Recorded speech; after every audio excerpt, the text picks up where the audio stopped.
خریدا؟ جنگی سامان خریدا اور پھر گھر پہ نہیں گئے، حضور کے پاس نہیں گئے، سیدھے میدان احد میں پہنچ گئے۔ کون؟ حضرت اسود میدان احد میں پہنچے۔ ابھی یا تو شادی کی تیاریاں کرنی تھی لیکن جنگ کے لیے میدان میں پہنچے۔ جنگ احد ایک بڑی جنگ ہے، بس اتنا کہوں میدان جنگ میں مسلمان اور کفاروں کے بیچ میں ایک گھماسان کی لڑائی ہوئی، کفار اور مسلمانوں کے بیچ میں۔ بعد میں جب شہیدوں کے لاشوں کو جمع کیا جا رہا تھا، آقا کریم کا چہرہ انور غم زدہ ہے، لیکن ایک لاش مبارکہ کے قریب جب آقا آئے تو اچانک حضور کے چہرے کے اوپر مسکراہٹ آئی۔ صحابہ نے دیکھا، عرض کی یا رسول اللہ، اچھا ہم یہ سمجھ رہے ہیں کہ اتنے لوگوں کی شہادت ہو گئی ہے، آپ کا چہرہ غمگین تھا تو سمجھ میں آیا، لیکن اچانک ایک لاشے کو دیکھ کر کے آپ مسکرا پڑے، کیا بات ہے میرے آقا؟ ارشاد فرمایا، میرے صحابہ تم نہیں جانتے، یہ اس کا لاشا ہے جس کا نام اسود تھا، جس کا نام اسود تھا۔ یہ وہ بندہ ہے کہ جو اپنی شادی کی تیاری کر رہا تھا، اپنی شادی کی تیاری میں خرید و فروخت میں تھا، لیکن جیسے ہی ان کے کانوں میں اللہ و رسول کا حکم آیا، سب چھوڑ چھاڑ کر کے اللہ کی راہ میں شہید ہو گیا۔ میں دیکھ رہا ہوں دنیا کی عورت سے تو ان کی شادی نہ ہوئی، جنت سے حور آ کر کے ان کا استقبال کر رہی ہے، جنت سے حور آ کر کے کہتی ان سے میں شادی کروں گی، ان سے میں شادی کروں گی۔ تو یہ شادیاں ہوتی تھی اس زمانے کے اندر۔ اللہ کا حکم آتا تو وہ لوگ سوچتے نہیں تھے، ہم سوچتے ہیں نا زور کی اذان ہو گئی، چلو 2-1:30 بجے سے لے کر 4 بجے تک کا زور کا ٹائم رہتا ہے، کبھی بھی پڑھ لوں گا، ہمارا یہ حال ہے۔ پھر کبھی توفیق ملتی ہے، کبھی نہیں ملتی، فجر کی اذان ہوتی ہے، پتا ہے کہ اتنا لیٹ جماتے، پھر سوچتے ہیں بستروں پہ کروٹیں لیتے رہتے ہیں، 5 منٹ میں چلا جاؤں گا، 2 منٹ میں چلا جاؤں گا۔ شیطان اس طریقے سے جو ہے وسوسوں کے اندر ڈال دیتا ہے، وقت چلا جاتا ہے، لیکن نماز کی توفیق ہم کو نہیں ملتی۔ وہ کامیاب اسی لیے تھے اگلے مسلمان، ان کے پاس، ارے آپ جنگوں کو دیکھیں، میدان بدر، میدان احد، جتنی بھی اسلامی جنگیں ہوئی نا، مسلمانوں کے پاس اتنا سرمایہ نہیں ہوتا تھا، نہ جنگوں میں اتنا مال ہوتا، نہ اتنا جو ہے تلواریں، نہ بھالے، کوئی چیز نہیں ہوتی تھی، لیکن پھر بھی کامیاب کیوں تھے؟ کامیاب اسی وجہ سے تھے کہ حضور کے حکم کو وہ آگے رکھتے تھے۔ آقا جو فرماتے تھے، خاص کر کے یہ جب حکم آئے نا شراب کا حکم، تو شراب اس وقت کا ماحول ایسا تھا کہ 5-5, 10-10, 20-20 سال تک لوگ شراب کو برتنوں میں بھر کر کے رکھا کرتے تھے کہ جتنی پرانی ہو جائے گی اتنی لذت بڑھ جائے گی، اس سوچ کے ساتھ رکھا کرتے تھے۔ لیکن جیسے حکم آیا، آقا نے فرما دیا مسلمانوں کے اوپر اللہ نے شراب کو حرام کیا، کچھ نہیں سوچا تو اتنی پی لیں گے بعد میں، منع کر لیں گے بعد میں، نہیں، جیسے حکم آیا فوراً راستوں کے اندر بہا دیا۔ یہ اخلاق اور یہ کردار اتنے آگے اسی وجہ سے تھے کہ حضور کی باتوں کو ہمیشہ وہ سیریس لیا کرتے تھے۔ ہم پیچھے اسی لیے ہے کہ ہم آقا کی باتوں کو سیریس نہیں لیتے۔ نیتیں کتنی کرتے ہیں ہم نماز کی، بھائی انشاءاللہ 12ویں شریف سے شروع کر دوں گا، یہ ہمارے حالات ہیں، یہ ماحول ہے، رمضان شریف سے شروع کر دوں گا، لیکن پھر 1, 2, 5, 10 رمضان چلے جاتے ہیں، نماز کی توفیق نہیں۔ وہ آگے اسی لیے تھے کہ ہمیشہ آقا صلی اللہ علیہ وسلم کی فرمان کے مطابق عمل کیا کرتے تھے۔ ہم پیچھے اسی لیے ہے کہ ہم نے دنیا داری کی طرف تو دیکھا، دینداری کی طرف ہم نے نہ دیکھا۔ پیارے آقا کے پیارے دیوانوں، میرے آقا کی جو ہے شادی 25 سال کی عمر میں ہوئی، نکاح ہوا حضرت خدیجہ سے۔ اب آقا کریم کی زندگی کے اندر ایک الگ انقلاب ہے۔ کیسا انقلاب؟ کتابوں میں لکھا ہے کہ 35 سال کی عمر ہوئی میرے نبی کریم صلی اللہ علیہ وسلم کی، اور اس زمانے کے اندر میں نے کل ہی بتایا تھا آپ کو کہ ہمارے جھگڑے کتنے ہوتے ہیں، 2, 5, 10, 15 دن کے، 1-2 سال کے ہوتے ہیں۔ وہ جھگڑے کیسے ہوتے تھے؟ 100 سال، 200 سال، 300 سال، 1200 برس تک لڑائیاں چلتی تھی، پھر بھی آپس میں صلح نہیں ہوتی تھی، یہ حالات تھے۔ اور بات کتنی ہوتی؟ میرے بیٹے کو تیرے بیٹے نے تھپڑ مار دیا، بس بات میں دم نہیں ہوتا، لیکن اتنے برصدیوں تک وہ جھگڑے چلا کرتے تھے۔ ایک دن ہوا ایسا، خانہ کعبہ کی دیواریں ہیں جو منہدم ہو گئی، مطلب کہ کمزور ہو گئی، تو قبیلہ قریش کے لوگوں نے سوچا کہ کیوں نہ وہ ہم کہ کعبہ شریف کی دیواروں کو تعمیرات کر دے، مضبوط کر دے، تاکہ بھی برسات کا موسم آئے گا اور پہاڑوں کے اوپر جب برسات برستا، اوپر سے جو پانی آتا وہ یہاں آ کر کے دیواروں کو کمزور کر لیا کرتا، کہیں ایسا نہ ہو کہ ہم اگر مضبوط نہیں کریں گے تو خطرہ اور بڑھ جائے گا۔ چنانچہ انہوں نے مشورہ کیا، قبیلہ قریش کے آپس کے جتنے بھی مکہ شریف میں خاندان والے تھے سب نے مشورہ کیا کہ چلو ان جو کعبہ شریف کی دیواریں ہیں ان کو بناتے ہیں یا جو ہے مضبوط کر کے ایک اچھا خانہ کعبہ تعمیر کرتے ہیں۔ مشورہ طے پایا، بات منظور کر لی، اب انہوں نے کام شروع کر دیا۔ ہر خاندان کا ہر فرد، ظاہر سی بات ہے ہمارے علاقے میں اگر مسجد بن رہی ہو تو ہر کوئی تمنا کرے گا بھائی میں خدمت کروں تاکہ اللہ کے گھر میں میرا حصہ لگ جائے، ہر کوئی یہ کوشش کرے گا، ہر کوئی یہ تمنا کرے گا۔ تو ہر خاندان والا، وہ تو کعبہ شریف کی بات ہے، ہر خاندان والے آتے اور آ کر کے کعبہ شریف کی تعمیر کے اندر اپنا اپنا حصہ بتا رہے۔ اب ہوا ایسا، کعبہ شریف کی تعمیرات مکمل ہو گئی، لیکن بات آئی حجر اسود کی جو جنتی پتھر ہے، وہ ایک سائیڈ میں تھا۔ حجر اسود کی بات آئی کہ بھائی اس مبارک پتھر کو کون رکھے گا، اس مبارک پتھر کو اس کی جگہ پہ کون نصب کرے گا۔ ایک کہتے ہیں کہ بھائی یہ تو کام ہم کریں گے، دوسرے نے کہا ہم کریں گے، تیسرے نے کہا ہم کریں، سب آپس میں باتیں کرنے لگے، سب خاندان کے بڑے بڑے جمع ہوئے۔ وہ کہتے ہیں ہمارا خاندان بڑا ہے تو ہم کو یہ عزت ملنی چاہیے۔ کہا کہ ہمارے طاقت حساب سے، تلواروں کے حساب سے ہم لوگ مضبوط ہیں کہ بڑے بڑے میدانوں میں جا کر کے ہم یہ بڑے بڑے لوگوں کو، بڑے بڑے جنگجوؤں کو شکست دے دیے، ہم کو یہ جو ہے شرف ملنا چاہیے۔ اب ہوا ایسا کہ ایسے ایسے لوگ کھڑے ہو گئے کہ انہوں نے پیالے کے اندر خون بھرا، اور خون بھرنے کے بعد اس کے اندر اپنی انگلیاں ڈبو لی، ڈال دی، اور کہا کہ اب کچھ نہیں کرنا، یہ کام تو ہم کریں گے، ہمارے سامنے جو آئے گا منع کرے گا اسے قبض کر دیں گے۔ لوگوں نے تلواریں نکال لی، تیاری تھی کہ بہت بڑی جنگ ہو جاتی کعبہ شریف کے، مکہ شریف کے شہر کے اندر، لیکن ہوا ایسا کہ لوگوں نے کہا کرے تو کیا کرے، طیبہ جنگ کی تیاری ہونے ہی والی تھی۔ اچانک ان میں سے ایک ضعیف شخص نے کہا کہ لڑنے جھگڑنے کی بات نہیں، مبارک چیز کی بات ہے، برکت والی چیز کی بات ہے، چلو ایک مشورہ میرا مان لو کہ کل صبح تک انتظار کرو اور صبح میں ہم لوگ یہاں آئیں گے۔ کہاں؟ کعبہ شریف کے پاس آئیں گے، جو بندہ ہم میں سے سب سے پہلے حرم شریف میں آ جائے گا وہ کہے گا نا اس پہ عمل کریں گے۔ تو لوگوں کو یہ مشورہ پسند آیا، سب کو پسند آ گیا یہ مشورہ، کہا کہ بات تو اچھی ہے، اس سے فائدہ یہ ہوگا ایک بہت بڑی جنگ ہوتے ہوتے ٹل جائے گی، اللہ جنگ سے ہماری حفاظت کر لے گا۔ سب نے منظور کیا اور رات کو سب اپنے اپنے گھروں پہ گئے۔ کوئی کہہ رہا ہے صبح میں تو میچ پہنچوں، دوسرے خاندان والے کہہ رہے ہیں ہمارے سردار پہنچیں گے، ہمارے سرپنچ پہنچیں، سب میں آپس میں گفتگو ہو رہی ہے۔ لیکن جب صبح ہوئی نے کیا دیکھا، سب دوڑ کر کے کعبہ شریف کی طرف آئے، حرم شریف میں بھی پہنچے تھے۔ لوگوں نے دیکھا سب سے پہلے جو ہستی پہنچی تھی وہ کوئی اور نہیں، میرے اور آپ کے پیارے آقا سلطان اور نبیوں کے سلطان، تمام انبیاء کے تاجدار حضور احمد مصطفیٰ محمد مصطفیٰ صلی اللہ علیہ وسلم کی ذات تھی، یعنی ہمارے آقا پہنچے ہوئے تھے۔ سب نے حضور کو دیکھا تو سب کی آنکھیں ٹھنڈی ہو گئی، کہا یہ تو وہی ہے نا کہ جو کبھی جھوٹ نہیں بولتے، جو کبھی امانت میں خیانت نہیں کرتے اور بڑے بڑے جھگڑوں کے بیچ میں یہ سمادھان کرتے ہیں، یہ جو کریں گے ان کی باتوں کو ہم تسلیم کریں گے۔ کیونکہ آقا کی پوری زندگی کو، 40 سالہ زندگی کو، 35 سالہ زندگی کو انہوں نے دیکھا تھا کہ حضور کیسے رہتے، کیسے بات چیت کرتے، حضور مطلب صبح شام کیسا، سب کچھ دیکھا تھا۔ اور اس بات پہ سب اپنی جان سے، اپنے دلوں سے آقا پہ فدا تھے۔ حضور کو دیکھا تو سب کی آنکھیں ٹھنڈی ہو گئی، ہر کوئی کہنے لگا، ہر قبیلہ والا کہنے لگا جو بھی فیصلہ ہوگا اچھا کریں گے، یہ غلط فیصلہ بھی نہیں کریں گے۔ سب نے منظور کر لیا۔ آقا نے فرمایا سب کو ٹھیک ہے منظور ہے؟ کہا ہاں۔ کہا کہ ایک چادر لاؤ۔ میرے آقا صلی اللہ علیہ وسلم نے چادر لا دی اور چادر بچھا دی گئی، اور بچھا کر کے مبارک ہاتھوں سے حجر اسود جو پتھر مبارک ہے اس کو چادر کے بیچ میں رکھا، اور کہا یہاں کتنے خاندان کے لوگ ہیں؟ کہا اتنے خاندان کے۔ کہا سب خاندان والے مل کر کے اپنے خاندان میں سے ایک بڑا چن لو، ایک پٹیل بنا لو اور اس کو میرے پاس بھیجو۔ لہٰذا سب نے مل کر کے ایک شخص چن لیا، اور بڑے بڑے خاندان کے لوگوں نے مل کر کے مطلب کہ ایک بندہ سب کی طرف سے آ گیا۔ اس طرح الگ الگ خاندان کے بڑے بڑے لوگ آگے آ گئے۔ کہا کہ ایک چادر وہاں سے پکڑے، ایک وہاں سے پکڑے، ایک وہاں سے، مطلب کہ چادر کے ارد گرد جمع ہو جاؤ اور سب اس میں حصے دار بن جاؤ، تاکہ کوئی ایک کو اس فضیلت کا ثواب نہ ملے، سب اس کے حقدار بنے۔ چنانچہ سب نے اٹھایا، پھر وہاں پہ پہنچایا گیا۔ میرے آقا نے اپنے مبارک ہاتھوں سے، آج جہاں حجر اسود پتھر ہے، آقا نے اپنے مبارک ہاتھوں سے وہاں نصب کر۔ کیا ہوا فائدہ؟ ایک جنگ ہونے والی تھی، میرے آقا نے ایک معمولی سے وقت کے اندر اس بڑی جنگ کو اس فیصلے کے ذریعے سے رکوا دیا۔ آقا کا کردار، آقا کا کیریکٹر، اب آقا کی عمر بڑھ رہی ہے 35 سے 40 کی طرف۔ جب 40 سال کی طرف میرے آقا بڑھے تو زندگی میں ایک انقلاب آیا۔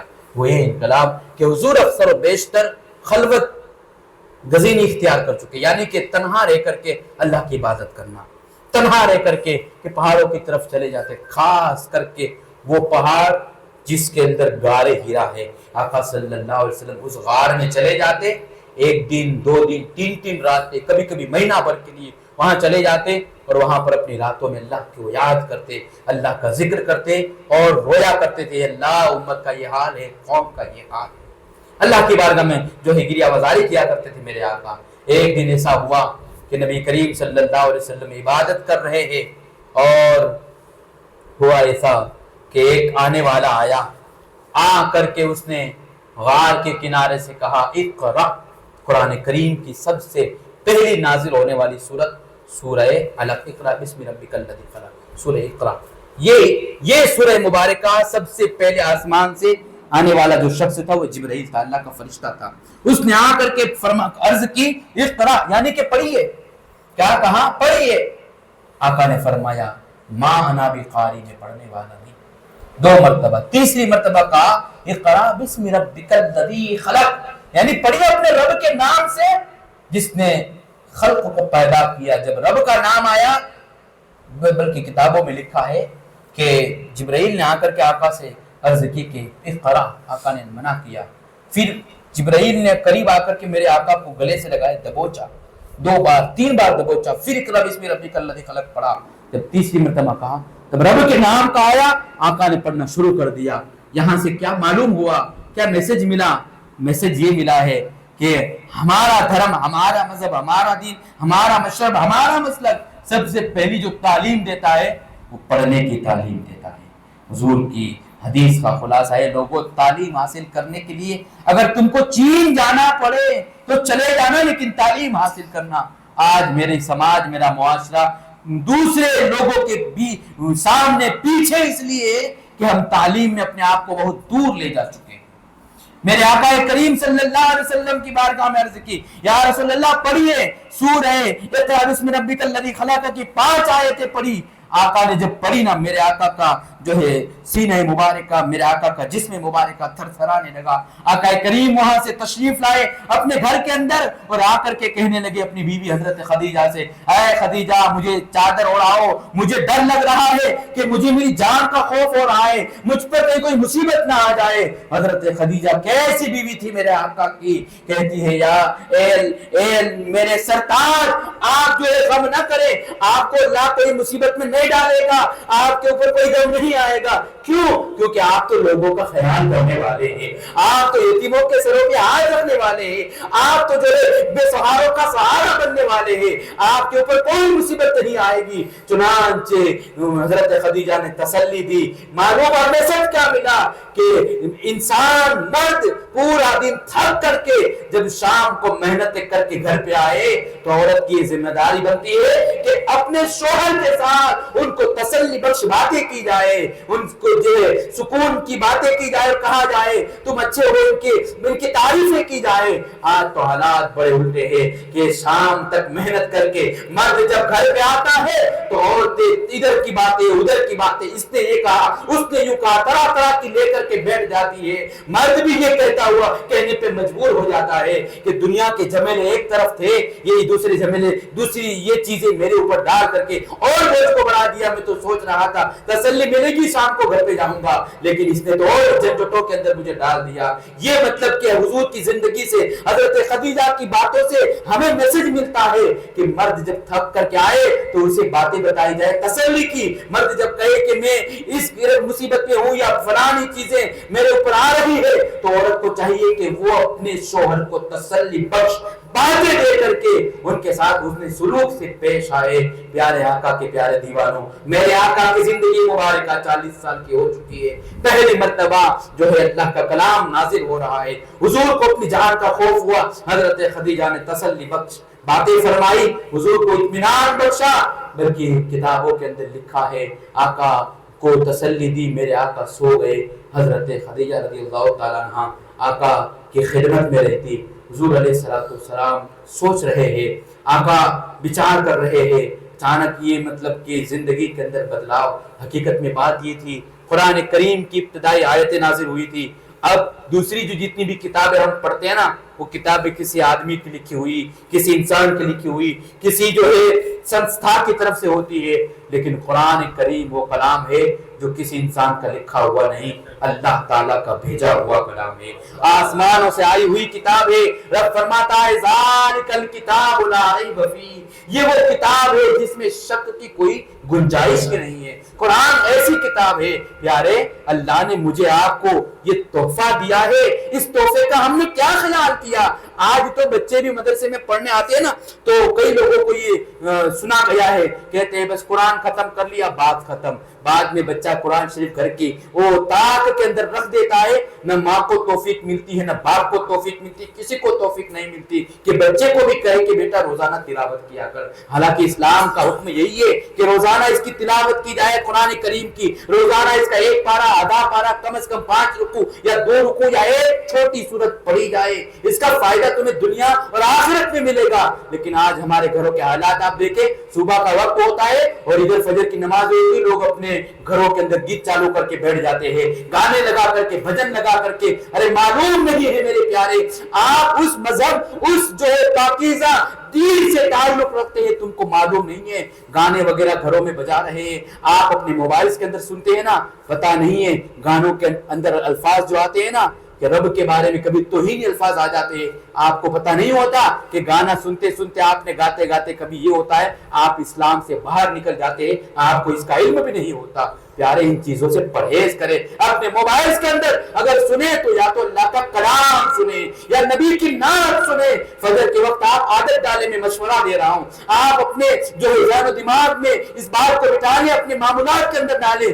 قرآن پڑھنا جانتی ہے تو صبح پڑھے، نہیں جانتے ہیں تو سننا تو ہر کوئی جانتا ہے، چھاپے پڑھے انکار نہیں، سندیش بھی پڑھے، گجرات سماچار بھی پڑھے، آپ جو ہے طرح طرح کے چھاپے پڑھے، اس سے انکار نہیں، لیکن صبح کا وقت ہے تو کم سے کم قرآن کے اندر اچھی سورت ڈاؤن لوڈ کر کے کم سے کم سورہ یاسین کو گھر پہ صبح سننے کی عادت ڈالیں، اس کا فائدہ ہوگا، بہت فائدہ ہوگا۔ بلکہ کہا گیا سورہ یاسین قرآن پاک کا دل ہے، اگر کوئی بندے مومن اس سورہ مبارکہ کو قبرستان میں جا کر کے پڑھ دے گا، مرحومین کو بخش دے گا، اللہ تعالیٰ اس سورت کے بدلے میں قبرستان کے تمام مرحومین کی بخشش فرما دیا گیا۔ ایک سورت کے اتنے فائدے ہمیں معلوم نہیں ہے، پتہ نہیں ہے۔ یہ آقا کا میلاد منانے کا یہی تو مقصد ہے کہ بھئی کچھ سدھار آئے ہمارے اندر، کچھ ہم اپنی زندگی کے اندر بدلاؤ لائے۔